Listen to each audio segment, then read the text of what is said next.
Assalamu alaikum. Биздин быйылкы салынып бүткөн мондай навесибизди сурагандар бар болчу да. Бир аз обзор кылып койбосоңор депчи. Обзор Moo кой сарай, Кочкор, токтулар бөлүнүп кышта тушакта багылчу. Туугандар, ичи мондай бул сарайдынчы. Жылуулап жазамызга тетин чымчыктар тешип аткан баары бир.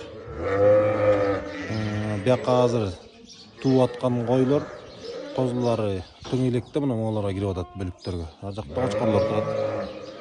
Анан бул сарайдан бул ортого чыкканда маяк ачык болчу мурун. Анан биякты бул монтип жаап койдук. Болбосо жазында, жаан жаганда, кышында кар жаганда былчылдап берип эле кичине ыңгайсыздык жаратчу да. Ар жагы болсо жалпы кой кирет кышында.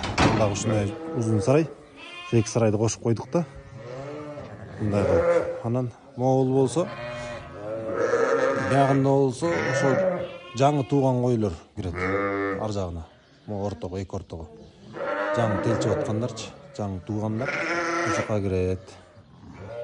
Ал эми мына бир аз тыңып калгандар монтип эки чатырдын ортосуна чыга беришет. Булар болсо могу үчөөтөн биринчи туттар мына могу Тундранын кызы мисалы үчүн. Энеси Грузиндин кызы, койдун. Энеси Грузин. Монда эркек коз туттур. Атылладан. Бул биринчи туттуна. Жоондугу, калыңдыгы көрсөңүздөр.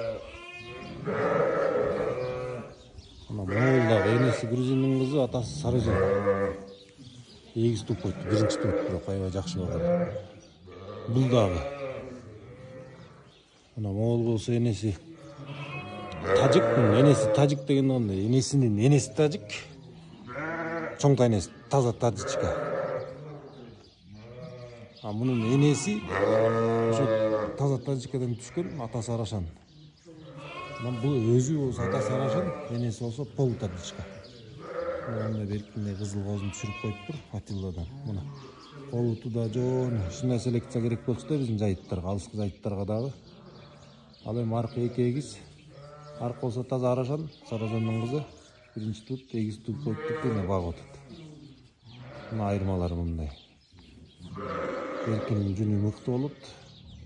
Аркысы кызыл болсо тигини көрүңүздөр. Бир күндө туулгандар тең булар. Экөө тең биринчи туттар бирок. Аркынын энеси Грузиндин кызы, атасы Сарыжан. Козулар болсо Атилладан. Туугандар ушундай.